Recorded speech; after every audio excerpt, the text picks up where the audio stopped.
Olá, amigo do site Esporte MS, forte abraço, estamos de volta com o programa Bate-Bola. Estou ao lado aqui do Thiago Lopes de Faria. Tudo bem, Thiago? Tranquilo, Severo? Tudo tranquilo. Quero prestar minha solidariedade. Ok. O que aconteceu? Seu Gregório. Seu Gregório. Que não está tendo um ano fácil, seu Gregório, né? 12/8, você esteve com ele depois do jogo? Estive com ele. Muito bem, seu Gregório. É assim mesmo, seu Gregório. É verdade. Um dia o Vasco ganha, no outro ganha de novo, no outro elimina. Assim que segue a vida, né? Verdade. Quero mandar um abraço para a alegria de Jackson Pereira. Verdade. Quero mandar um abraço também pro meu amigo Glaucio, lá em Aparecida do Taboado, que sempre acompanha o programa, escuta nossas transmissões também, né? E ele é um flamenguista doente. Tríplice aliança, né? Pediu gol no Fantástico, né? Sim. Campeonato Carioca, Brasileiro e Copa do Brasil. Exatamente. Então dá pra pedir gol, né? Tá terrível pro Flamengo nesse derby. Verdade. E mesmo o Vasco numa draga, né? O ano inteiro em dificuldade, o Flamengo não conseguiu vencer. E o Vasco venceu por merecimento, né? Uma virada expressiva. Verdade. Realmente o Flamengo tá com essa sina, né? Não consegue vencer esse Vasco da Gama, em que pese o Vasco tem aí todos os seus problemas. E o Vasco, inclusive, que nesta quarta-feira joga contra o São Paulo. Vai ser duro tirar os 3-0, né, Thiago? Vai ser duro, né? complicado. Vai ser complicado. São Paulo é favorito, até porque o Vasco, com essas vitórias, né? São 13 pontos nos últimos 15 disputados, pensa em escapar da zona do rebaixamento. Aliás, provavelmente vai ser nosso jogo, né? Uma vez que a informação que vem é que vai ser Palmeiras Internacional, né? Aqui para a rede. Tem Copa do Brasil quarta-feira, de qualquer maneira, nas ondas do Esporte MS. Muito bem. Você está vendo ao fundo aí uma estátua? Tá lembrando quem que é ou não? É o seu Vespasiano? Seu Vespasiano, conhece? Conheço. Vespasiano Martins, né? Um dos primeiros senadores de Mato Grosso do Sul, pai do Wilson Barbosa Martins, né? Que essa estátua está aqui em frente à igreja Nossa Senhora do... Não é para Socorro, não, poxa, é Santo Antônio. Santo Antônio, que fica na região central, ali na 15 de novembro, esquina com a Calojas. Se você quiser visitar, olhar aí, né, o busto, né, do Vespasiano Martins, que foi senador da República Federativa do Brasil em 1945 até 1949, e tem essa homenagem aqui na região central de Campo Grande, né? É bom, né, o pessoal conhecer as praças. Na época que o arco-íris era preto e branco, né? 1947. Aliás, se eu fosse maldoso, eu diria que o Dr. Wilson Barbosa Martins, que foi governador do estado, né? Está muito parecido com o pai, né? Até por conta dos cabelos brancos e tal. Mas a diferença é que o Dr. Wilson é um pouquinho mais alto. Sim. Né? O Vespasiano Martins era baixinho, né? Bem pequenininho. Uma coisa, de repente, uma coisa que com certeza você não sabe, é que meu pai foi barbeiro do Vespasiano Martins. Que coisa, hein? Ele que cortava o cabelo do Vespasiano Martins aqui na região central. Cobrava caro ou não? Não, é baratinho. Não, baratinho. Naquela época era cafezinho, não, cafezinho. Aí não era cafezinho. Não era cafezinho, não. Tá. Era o Cruzeiro Mirréis mesmo, né? Os Mirréis, né? Certo, da época. certo. Muito bem. Bom, nos Jogos da Juventude, você veio falando aí, parabenizando, né? O pessoal de... Festa no sul do estado, né? Sul do estado, né? A seleção de Ponta Porã, na verdade, a equipe do Calvoso de Ponta Porã, né? Representando Ponta Porã, classificado para os Jogos da Juventude lá de Londrina, agora no mês de novembro. E como o Paulo Manzan até disse, a gente estava conversando com ele no final de semana lá no Jacques da Luz, o time de Ponta Porã é realmente favorito. O moleque ensaiou aí uma possibilidade de ganhar, mas deu a loja, né, Thiago? Sim, o Calvoso, ele dá trabalho, né? A gente fez, se não me engano, ano passado, retrasado, a competição de vôlei, em que eles chegaram à final, não me recordo se venceu. Mas é uma estrutura esportiva importante na região, era favorito porque jogava na região, jogava em casa, com maior número de torcedores. Não que a Funlec fosse uma zebra, muito pelo contrário. Faz um trabalho bacana também. Funlec representou a Campo Grande, correto? Campo Grande, isso. Mas, de qualquer maneira, belo trabalho do Paulinho. Sim. A gente dizia que o voleibol e o basquetebol realmente é muito forte. Parabéns ao Calvoso. Boa sorte nos Jogos em Londrina. Legal. Semana passada, na sexta-feira, teve aqui em Campo Grande o ministro do esporte, né, Thiago? Teve aqui para lançar aí o trajeto. Vamos começar a discutir sobre a questão do trajeto da tocha olímpica que vai passar aqui por Campo Grande e por alguma cidade do interior, como Maracaju, Dourados e Bataguaçu. E a gente vai estar acompanhando aí essa passagem da tocha aqui em Campo Grande. Nós estamos tentando planejar junto com a Funda Esporte para ver se a gente consegue até transmitir todo o percurso onde a tocha vai passar em Campo Grande. Com certeza vai ser uma festa, né? Até envolvendo aí as escolas de Campo Grande, né? Vai ser legal, né? Sem dúvida. É um momento importante, né? Claro. Quem vai carregar essa tocha aí por alguns metros, deve ser, eu acho que deve ser emocionante, Thiago. Sem dúvida nenhuma. Sempre é um fato importante e passa por vários países, ainda mais nós 500 sediando. E poucos países. 500 Exatamente. Poucos, né? É um ato que tem, geralmente não sempre, né, véspera dos Jogos Olímpicos, que, aliás, começa daqui a pouco, né? Estamos há um ano, 4 de agosto. 4 de agosto. Menos de um ano, né? No dia do aniversário da Vitória. Viu? 4 de agosto. Vai até setembro de agosto, ao início de setembro. Exatamente. Meio diferente, né? Porque geralmente em junho. Exatamente. Mas foi prorrogado ali para a primavera. E lembrando, uma informação quente de primeira mão para você, Thiago, o site Sport MS é o primeiro e talvez o único site já cadastrado para Paralimpíadas. Nós temos 3 vagas para fazer a cobertura da Paralimpíadas no Brasil, que vai ser no Rio de Janeiro, um mês depois, né, do encerramento dos Jogos Olímpicos lá no Rio de Janeiro. Vamos estar nos organizando para estar lá, com certeza, para acompanhar os paratletas aqui de Mato Grosso, viu, Thiago? Sem dúvida nenhuma. Já convidei o meu amigo Raul Rodrigues. Conhece o Raul Rodrigues? Conheço, o fotógrafo. O fotógrafo. Já convidei o Raul Rodrigues para fazer essa grande caravana para a gente estar no Rio de Janeiro, né? Já programei também, inclusive, minhas férias para 2016, para a gente possa estar lá na cidade do Rio de Janeiro. Oxalá o Thiago também consiga também essa liberação. Vamos ligar lá para o Bernal, lá, né? Vamos conversar com o prefeito. Prefeito, né? De repente, Cesar também ou não? É. O pessoal, de repente, pode nos ajudar também aí lá. Daqui a pouquinho, o Carlos Brinquim está chegando aqui, quer saber se foi impedido ou não. Vamos explicar. Calma, daqui a pouquinho vamos falar. Não precisa pressionar, não, né, Thiago? Exatamente. Muito bem. Bom, antes de falar do jogo do final de semana, da Série B do Campeonato Sul-Mato-Grossense, que teve já a definição, praticamente definida aí já as equipes que irão para os quadrangulares final. Lógico que ainda tem uma rodada importantíssima nesta quarta-feira, né, Thiago? Envolvendo a equipe do Ponta Porã e a equipe do Urso, né? Sim. Daqui a pouco a gente vai falar sobre esse assunto. Mas vamos dar uma informação importante para o pessoal da equipe do Master, Thiago. A Federação divulgou nesta segunda-feira à tarde a alteração da data, né? Iria começar no final de semana, né, Thiago? Isso. Mas mudou para o dia 24 de outubro. 24. É a previsão do início, e aí para 31 de outubro, o grande clássico comerário, a expectativa é que aconteça, né? Mantém os grupos, o regulamento também, apenas alteração quanto à data, um mês para frente foi postergado esse início da competição, que envolve atletas acima dos 40 anos, e a gente espera que realmente seja uma grande festa. Volta o 21 de abril, lembra do 21 de abril? Lembro do 21 de abril. Vai disputar a competição com atletas da região, né? Exatamente. Verdade, então, tem o comercial, tem o operário, então tem o Corumbaense, o Biratã também. E o Botafogo. Botafogo de Aquidauana. Será que Genivaldo vai jogar? Vamos esperar. Aguinaldo, né? O Miguelzinho, meio de campo. Pois é. Será que o Durf joga? Acho que não aguenta também, né? Não aguenta mais. 40 anos, não aguenta, não tem que ser. Né? Miguelzinho já faz muito tempo também, que acho que nem joga mais, mas joga bola assim lá no Baixadão do Guanedizão. Macei. O Macei. Caberia, verdade, né? Caberia, 40 anos, né? Dubinha. Rapaz, não é que dá um time forte. Dá um time bacana. Começar a mexer. Chaveirinho, Gilmar Calonga, Amarildo, Leomar Ferreira, o nosso girafão. Não, o girafão não pode, não. Girafão girafão não pode. É acima dos 40, não dos 50, né? 50 não, correto. Girafão tá fora dessa, hein? Muito bem. Então, portanto, o Master, né? Começando, portanto, no dia 24 de outubro. Um mês a mais para os times aí se programarem também aí para que possa disputar essa competição, que vai ser importante e vai ter a cobertura aqui do site Sport MS, né, Thiago? Sem dúvida. Muito bem.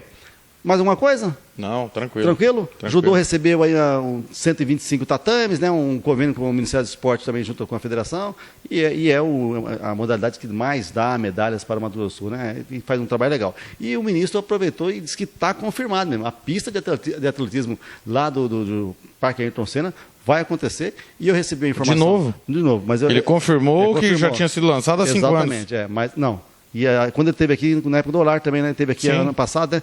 Mas esse lançamento da pista aconteceu 5 anos atrás. Com certeza. 2010. Faltou dinheiro, tá, não tinha. E agora, inclusive, eu recebi uma foto, e o Helder Rafael, lá do Globoesporte.com, informando que ele esteve lá no Parque Ayrton Senna na quinta-feira, disse que estavam trabalhando. E eu confesso para você que eu não vi, mas eu vi a foto. Estou sendo que está interditado por conta de laudos dos bombeiros, né? Mas onde vai ser a pista ali, estão trabalhando. Nessa semana eu vou lá ver se a gente consegue fazer umas imagens lá, ver se pega autorização para a gente entrar dentro lá da pista, para ver o pessoal trabalhando mesmo lá, começar a fazer aquela... Na piscina não pode, né? Na piscina não, é só lá onde... Será que o bombeiro é o mesmo do Moreirão ou não? Ih, rapaz, boa pergunta. De repente. Boa pergunta, hein? Será que é o mesmo? Muito bem. E no Moreirão, por enquanto, a novela continua, né? Só semana que vem já. Tá que nem o Valcir Carrasco, né? Vai esticando a novela. Muito bem. Bom, e agora para encerrar, vamos falar do Campeonato Sul-Mato-Grossense da Série B, a segunda que está pegando fogo. Estamos aí apenas a uma rodada para a definição aí dos 8 times que vão classificar. Na realidade, já temos aí o Aquidauanense classificado e o Operário no grupo A. Começando aqui pelo grupo A, o time do Pantanal recebeu a equipe do Campo Grande e perdeu pelo placar de 3-1 lá no Arturo Marinho. Resultado que já era esperado. 3-2, né? 3-2? Isso, 3-2. 3-2. Já era esperado, né, Thiago? Sim. Campo Grande era favorito pro jogo, né? Pantanal com uma escalação irregular do Wallace, aliás, marcou um dos gols da partida para o Pantanal. Ele foi expulso contra o Operário, não sei por que razão o Pantanal repetiu a escalação, uma falha grotesca. De qualquer maneira, um jogo que servia para cumprir tabela, uma vez que momentos antes já se conhecia, já se sabia do resultado do estádio Jacques da Luz. Exatamente. O jogo não foi no mesmo horário, né? Em virtude de que não tinha nada a ver, né? Não é a última rodada. Sim. Mas aqui o Operário sofreu demais para empatar com o Aquidauanense, mas mesmo assim conseguiu aquilo que era o objetivo. E nas entrevistas que você viu aí no final de semana aqui no site Sport Mestre, os jogadores do Operário até comemorar mesmo, porque tem que comemorar uma classificação para a próxima fase, né, Thiago? O jogo do Operário nós temos que dividir em algumas partes. Vamos deixar por último, então. Exatamente. Então, vamos deixar para o jogo do Operário, mas vamos falar então do grupo B. No grupo B, a equipe do Maracaju venceu o Itaporã pelo placar de 2-1 e com isso igualou a pontuação, 10 pontos. Correto. Maracaju tem um time meio, né, no papel, um time encardido, né, Thiago? E agora com um treinador que conhece as internas da cidade, do clube, sabe onde achar algum atleta se quiser vacilar. Foi campeão da Série B em 2004 com o próprio Maracaju, tirou o Operário em 2010. Verdade. Não foi campeão em 2010, mas foi vice. Chegou às quartas de finais, no famoso pênalti que o Campanário perdeu aos 44 do segundo tempo contra o Naviraense. Em torno de uma polêmica que o Campanário tinha dito uma semana antes que não comemoraria se marcasse contra o Naviraense por ser da cidade. Verdade. Então é um treinador extremamente experiente, o Adriano Vaz. Talvez não tenha o valor que merece por ser local. Verdade, e acabou ficando no lugar do Itamar Bernardes. Eu não teria demitido o Itamar, como não teria demitido nenhum treinador, porque acho descabido um campeonato curto como é a Série B, você trocar de comando. Verdade. Mas a diretoria entendeu que tinha que ser assim, tá lá quem eu acho, há muito tempo eu disse para você e digo para os internautas, deveria ter assumido desde o começo. Com certeza. Não via necessidade de trazer o Itamar Bernardes de fora. De qualquer maneira, foi uma vitória de virada. Leandrinho, o Zé Gotinha, abriu o placar para o Itaporã. E o Jefferson. Paulista 2 vezes. Virou 2-1 para a equipe do Maracaju, que está invicto dentro de casa. Fechou também, são 2 vitórias e um empate. Um empate, verdade. Legal. E no outro jogo, o Urso passou, né? 3-1 pelo Ponta Porã, um jogo que foi realizado na cidade de Dourados. Debaixo de muita chuva, um sufoco, porque o Ponta Poranense fez 1-0 com o Juvenil, o Urso acabou virando para 3-1. Juvenil, que é atleta lá do Valdir Fortini. Exatamente, acompanhamos nos tempos de Camapuã. Verdade. Eles repetem o jogo na quarta-feira, Severo, por conta daquela situação do médico, da ambulância. A ambulância foi, o médico não. O tribunal absolveu o Ponta Poranense, mais que justo, não tinha culpa, né? Porque tem um contrato com o município. Com certeza. Se o Urso não vencer, acabou. Itaporã e Maracaju estão classificados. Se empatar também. Se o Urso não vencer. O Urso não vencer, tá. O Urso tem que vencer para levar a disputa da vaga para o jogo, para o confronto direto com o Itaporã. Embora o confronto seja com o Itaporã, é mais fácil o Urso tirar o Maracaju do que o Itaporã. Isto porque o saldo de gols do Itaporã é de 4, do Maracaju é de 2 e da equipe do Urso é de -4. Então, o do Urso é -4, o do Ponta Porã fica fora. Está fora já, o Itaporã é 2 positivo. 2 positivo? 2 positivo. E o Maracaju também é 2 positivo. Não, 4, 5. Venceu 4-0 o Urso. Havia vencido o Maracaju por 2-0, são 6 gols de vantagem. Havia vencido o Ponta Poranense por 1-0, 7 gols de vantagem, perdeu ontem por 6 gols. É verdade. 6 gols positivos, né? Verdade. Eu até falei errado, não são 4, são 6. São 6, verdade. O saldo do Itaporã é muito bom. Muito legal. Muito bom. Eu não coloquei os 4-0 aqui, que foi aquele jogo, né? Mas mesmo assim, Severo, mesmo que o Urso ganhe do Ponta Poranense, está muito difícil por conta desse saldo de gols, né? Verdade. O Maracaju tem o Ponta Poranense, que já está eliminado na última rodada. Teria que tirar muitos gols do Itaporã. É difícil. Muito difícil. Ainda está em aberto, mas é muito difícil. Então vai ficar aí mesmo para Maracaju. Eu acredito nisso. Maracaju e Itaporã, eu acho também. Vai dar lógica, né? Vai dar lógica, né? Já vimos, né, falando aqui já, né, desde o começo, que seriam as 4 equipes, né, com potencial realmente para chegar aí ao quadrangular final. E aí sim, para encerrar, vamos falar então do jogo daqui de Campo Grande, envolvendo o Operário e a equipe do Aquidauanense, né? A gente transmitiu aqui no site Sport Mestre no final de semana, e um jogo, né, que, como você disse, dividido em 2 partes. Quais são elas, Thiago? Vou falar primeiro do jogo e depois dos bastidores do jogo. No jogo, o Aquidauanense foi muito melhor que o Operário. Muito melhor. E preocupa muito as atuações do Operário. Certo. Que a gente só viu o Operário passar por cima no primeiro jogo com o Pantanal. Os demais, até mesmo aqui na semana passada, contra este Pantanal, teve muita dificuldade para superar um time limitado, cansado, com problemas estruturais, financeiros, e não conseguiu. E não dá só, Severo, para a gente pôr a desculpa no gramado. Sim. O gramado é ruim sim. O Operário tem um time técnico? Tem sim. Mas esse time não faz o goleiro trabalhar. Vou fazer uma analogia Operário e Comercial. O Comercial na Série D. Todos os jogos que o Comercial jogou no Jacques da Luz, o goleiro foi melhor em campo, o zagueiro salvou em cima da linha, a bola bateu na trave, o Chumbinho perdeu 1000 gols. Verdade. E não é o que está acontecendo com o Operário. O Operário criou demais. Demais. Mesmo com gramado ruim. Pior do que está hoje. Bem pior. Bem pior. Estava muito mais seco, não tinha chovido. Exatamente. Não chovia não sei há quantos dias. Exatamente. O pessoal orava. Era terrível. Orava e nada de vir chuva. Agora não. O gramado, pelo menos, está bem melhor. Sim. Bem melhor. Então não dá para pôr na conta do gramado as más atuações e a falta de futebol do Operário. O técnico Chiquinho precisa fazer esse time jogar mais futebol, ter repertório. Os laterais continuam não passando. Robinho, poucas vezes você fala que ele atravessa a linha do meio de campo. Precisa aparecer. O Fábio Gama é o único que tenta junto com o Dudu Lima. Certo. É um time que do meio para frente não faz o goleiro trabalhar. Tanto que o próprio técnico Chiquinho Lima falou que os goleiros não trabalharam após a partida. O Felipe não fez uma defesa. É bem verdade, não fez mesmo. Nós tivemos a jogada individual do Alan Cajati, que mandou por cima do gol, que seria um golaço. Tivemos o lance do gol, mas defesa. Nem o Felipe, muito menos o Juninho. Verdade. Que é o goleiro do time adversário. Então, o Chiquinho Lima precisa fazer esse time jogar mais bola. Não concordo quando ele fala que prefere os jogadores mais leves para uma situação adversa. Eu não entendo isso. Se você tem um time mais técnico, mais leve, para que você estar em dificuldade para tentar mudar o jogo? Questão do Dieguinho e do Julian, para mim, errada. Tem que começar jogando. Se o Operário tem condição de ter um time mais técnico que o adversário, e tem, porque o Operário é mais técnico que os 3 times da chave, esse time tem que começar jogando. Do outro lado, Aquidauanense, padrão tático definido. Tranquilo. É um time acertado, sabe muito bem o que faz com a bola e tomou o gol de empate, infelizmente, num erro de arbitragem. Na hora até você falou que estava impedido, eu disse que não, que na minha visão, ali de baixo, sem o replay, eu entendia que o Preto estava em condição, mas vendo as imagens, ficou muito claro que o Preto estava à frente do penúltimo marcador. Foi um erro grave da arbitragem, porque definiu a classificação com uma rodada de antecedência, Severo. Se você pegar os 3 últimos jogos do Campo Grande, sim. Teve aquele gol polêmico do Júlio César, que depois se viu que estava impedido. Teve o pênalti mal marcado para o Aquidauanense, que definiu o placar do jogo. E agora esse gol que classifica o Operário e elimina a equipe do Campo Grande. Ah, mas tinha o saldo. Mas uma coisa é você entrar em campo sabendo que precisa fazer saldo no Pantanal, sim. Outra é sabendo que não importa o placar, você já está fora da competição. Com certeza. Então o Aquidauanense perdeu 2 pontos num erro de arbitragem. O que me incomoda no time do Aquidauanense todas as entrevistas do Mauro Marino, repetidas, fala a mesma coisa, desde o jogo lá que a gente fez do amistoso com o Maracaju, a transição, o defesa-ataque, mesma coisa.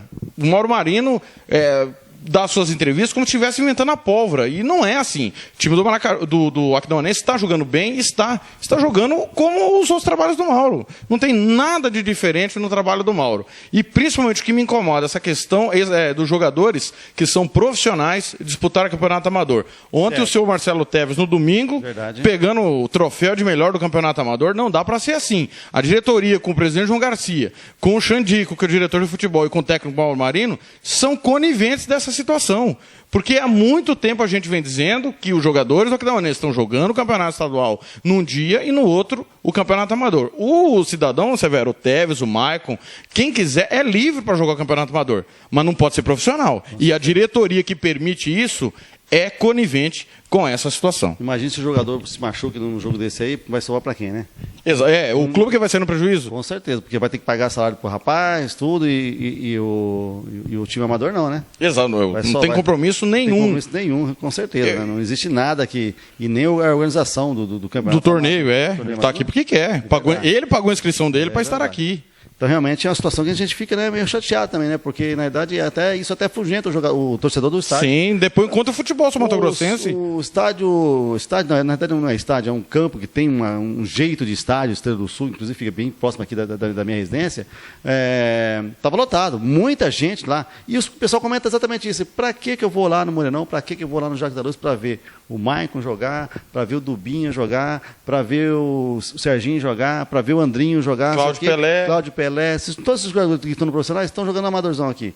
O cara sai de um campo e vai para o outro. Sim. Joga sábado no profissional, domingo para amanhã joga num campo e à tarde joga em outro. Sim. É muita fomeagem também. E só mais um detalhe, a atitude dos dois na saída do estádio, o Cláudio Severo. Pior ainda, né? O Tevez e o Maicon mandando beijinho. O Tevez eu não vou nem dizer, porque eu acho que o Tevez não é um jogador de qualidade. O Maicon é um desperdício. O Maicon está no Aquidauanense. Com todo o respeito que o Aquidauanense merece, mas em 2012, quando ele surgiu, lá naquela Série B, fez o gol do título, inclusive, do Novo Operário, foi para o Barueri, acabou voltando, foi campeão pelo Sene. É um zagueiro que, se tivesse um pouquinho de juízo, estaria num grande centro. É um belíssimo jogador, um ótimo zagueiro, mas fechou uma porta. Com certeza. Com a atitude que teve infantil, tanto ele quanto o Tevez. O Tevez, o que vai ter que fazer? Vai ter que jogar no Maracaju e no Amador. Vai ter que jogar no Itaporã e no Amador. Porque no Campo Grande ou no MSA. Porque com atitudes como essa, vão fechando as portas. Com certeza, com certeza. Já na comemoração do gol, eles já brincaram, né? Do matou o Galo, degolou e tal, né? Sim. Na comemoração ainda vai. Até tolero, porque faz parte do futebol. Mas o pós-jogo... O pós-jogo realmente acabou ficando ruim. Fica ruim para os dois, né? Porque o torcedor não vai esquecer, Severo. Não vai. Esse é o problema. O torcedor não vai esquecer. E lembrando que o torcedor são os mesmos que ajudam, de repente, a diretoria e não vai querer que os jogadores vistam a camisa do seu clube. Né? Exatamente. Tem isso aí. Infelizmente, acaba fechando realmente as portas.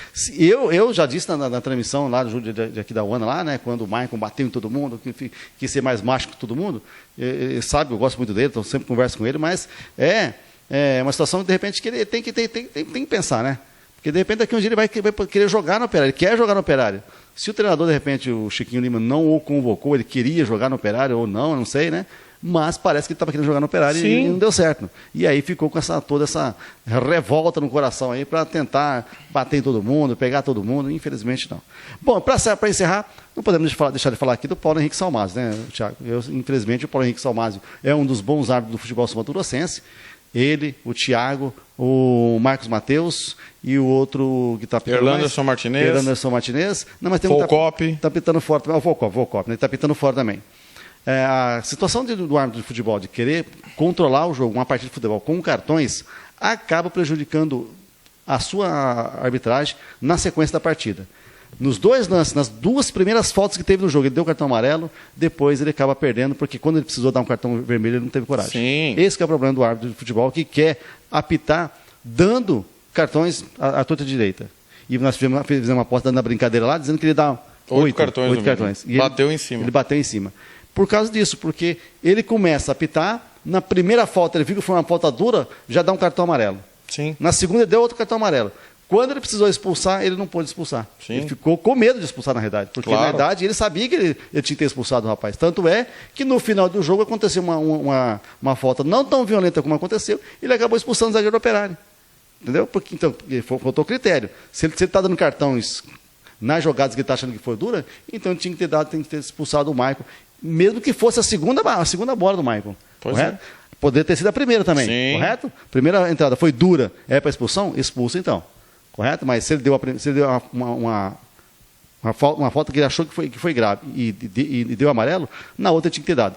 E o principal, o pior de tudo, que para mim eu acho que na transmissão eu falei, ele viu. Tanto viu que ele gesticulou, falou para o rapaz que você entrou batendo. E ele deveria ter expulsado, com certeza. Oxalá, tomara que alguém da comissão de arbitragem, o próprio pai dele estava assistindo o jogo, fale com ele, porque senão ele vai prejudicar o trabalho dele. Vai acabar ficando na geladeira, se acontecer nos campeonatos, nos times grandes do futebol brasileiro, como ele apitou, por exemplo, lá em Londrina, que ele deu aquele pênalti lá, e o pessoal já pegou no pé dele. Santos e Londrina, lá em Londrina, o Santos marcou um gol de pênalti, ele deu um pênalti que o pessoal pegou no pé dele. Salmásio, tecnicamente, é um baita árbitro. marca em cima, não erra quase a questão da falta. Então, tecnicamente, ele é muito bom. Disciplinarmente se perde, eu digo isso há muito tempo. A grande polêmica dele aqui no estado, ninguém esquece, foi a comemoração do Jefferson Tanque, né? Sim, sim. Que comemorou o gol contra o Comercial, acabou tomando segundo amarelo, foi expulso. Precisa saber conversar. Ele apita hoje do jeito que a CBF quer. Não fala comigo. Na questão do gol do Operário, ele nem ouviu o que o Jonathan falou para a Vanessa e já deu cartão amarelo. Sim, sim. Depois, quando ele ouviu o que o Jonathan falou, ele não expulsou. Então não dá para entender. Precisa ter critério, precisa conversar mais. A regra diz o seguinte: reclamação assintosa ou tentar jogar a torcida contra o árbitro passivo de cartão amarelo. E essa recomendação imbecil, pífia, que não pode reclamar, só existe no Brasil. O futebol no mundo está aí para jogos de todos os países, para quem quiser ver. Não tem essa orientação imbecil e patética. Se o árbitro permite que o jogador xingue, reclame com ele, não é todos que tem que pagar, não. Não são todos. E o Paulo Salmazo também tem que entender que o jogo da CBF é de um jeito, o jogo do Campeonato Estadual é de outro. Do mesmo jeito que se ele um dia for apitar a Copa Libertadores, vai ser totalmente diferente do jogo do Campeonato Brasileiro. Ele pode ver o jeito que o Marco Mateus apita nosso campeonato, Sim. E o jeito que o Marco Mateus apita o brasileiro. Exatamente. Totalmente diferente. Não adianta ele querer ser o mesmo, que não vai dar certo. Verdade. E, Severo, só para fechar, para não passar o assunto, em relação ao técnico Chiquinho Lima, que confirmou que fica, achei que ele perdeu a grande oportunidade de ponderar algumas coisas importantes. Principalmente quando ele confirmou que ele vai ficar. Quando eu decido ficar, eu fico, foi o que ele falou. Mas o que me lamenta muito, Severo, ele usar uma expressão extremamente infeliz quando ele diz assim: eu não trabalho por dinheiro. Então, a esposa dele e os filhos dele que estão em casa, eles vão ver a entrevista e vão dizer: então você está fazendo o quê em Campo Grande e deixando nós aqui? Ele não tem o direito, então, em cima disso que ele falou, de reclamar mais do salário atrasado. Porque se ele não trabalha por dinheiro, ele vai receber quando der. E não é assim, a gente sabe que não é assim. Infelizmente, foi uma comparação infeliz. Trabalho por amor, para deixar meu legado, como deixei em Alagoas. Aí eu pergunto para o Chiquinho, que legado? O time foi penúltimo no Campeonato Baiano da 2ª Divisão. Que legado é esse? O que é seu direito, professor Chiquinho, é seu direito. O que é seu dever, é seu dever. O senhor tem que fazer o Operário jogar mais. Mas é seu direito receber. Então, por favor, nunca mais diga isso. Porque se eu sou o Petralas, eu estou tranquilo agora, verdade, Severo. Até para comentar, e o Chiquinho com certeza está assistindo o programa, e alguém da diretoria vai assistir e vai para ele, nós recebemos vários e-mails aqui na redação do site Sport Mestre falando exatamente sobre esse assunto. Que o Chiquinho, então, está trabalhando por amor à causa do Operário. E não é bem isso, né? E alguns torcedores fanáticos vão aplaudir. É isso, Chiquinho. Como... Porque alguns pensam isso. Não, o cara tem que trabalhar de graça porque é o Operário. Não é bem assim. Vamos com calma. Como era na gestão passada. Onde o Tony achava que o jogador tinha que jogar por amor. Porque era exatamente. Não é bem assim, a gente sabe muito bem disso, né? Então, eu acho que o Chiquinho vai ver, falei mal, falei bobagem, porque não é assim. É direito de qualquer trabalhador receber. E tanto é, Severo, porque senão não estava nem cogitando se ele ia ficar ou não. É verdade, com certeza. Não teria esse debate. O Petralas não falaria para nós antes do jogo, aí eu não sei se ele vai ficar porque ele colocou o cargo à disposição por causa do atraso. Verdade. O Petralas nem ia tocar nesse assunto. Então, vamos cobrar de quem precisa. O Chiquinho tem que receber, a diretoria tem que pagar. E o treinador tem que fazer o time jogar, a diretoria tem que cuidar de um local melhor, de um horário melhor. Cada um na sua função, mas por favor, sem demagogia, todo trabalhador tem sim o direito de receber e quem o contrata tem o dever de pagar em dia. Muito bem, só fechando então a rodada do Campeonato Mato Grossense, quarta-feira joga Ponta Porã e União, jogo marcado para as 3 da tarde lá na Oral Moreira em Ponta Porã, isso. Correto? No domingo... Mesmo trio, viu? Mesmo trio. Até porque já receberam. Já tá sorteado, não tem que mexer. E por favor, doutor, chega no horário, né? Acabou a greve do INSS. Acabou a greve. Não, mas os médicos do INSS... Acabou o caô, o INSS voltou? Não, mas os médicos do INSS só 30%. Da perícia? E 30% só está funcionando. Correto. Será que ele é do INSS? Não sei. Também não sei não. Olha, só para encerrar.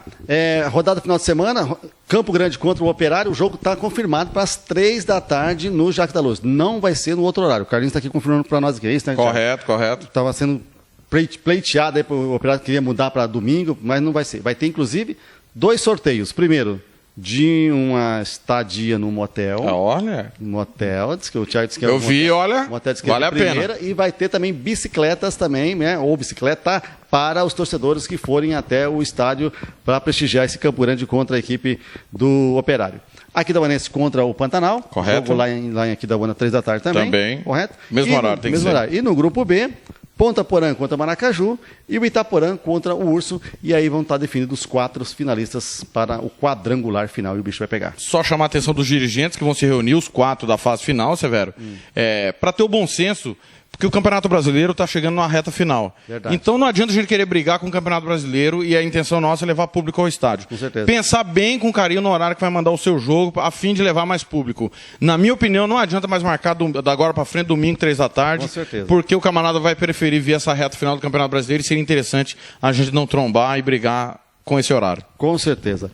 Muito bem. Ótimo final de semana, ótima semana para você. Quarta-feira tem jogo aqui da Copa do Brasil. Copa do Brasil. Copa do Brasil. E final de semana, lembrando você que for no estádio aí, ó, leve o seu celular, você escute lá no campo 105,1. Essa é a nossa frequência dentro do campo, né, Thiago? Exatamente. Você pode escutar ali só, inclusive a rodada, né? A gente abre às 2 da tarde e nós só encerramos a jornada 1 hora depois, né, Thiago? Exatamente. Muita conversa, muito bate-papo, muitas entrevistas. Quero agradecer, inclusive, o pessoal aí das redações que estão ouvindo, né, acompanhando e, claro, repercutindo aí os assuntos pós-jogo aqui no site Sport Messi. Tudo bom? Um abraço, sem bacalhau, hein, seu Gregório? Sem bacalhau, hein? Sem bacalhau. Forte abraço e até a próxima semana com mais um bate-bola.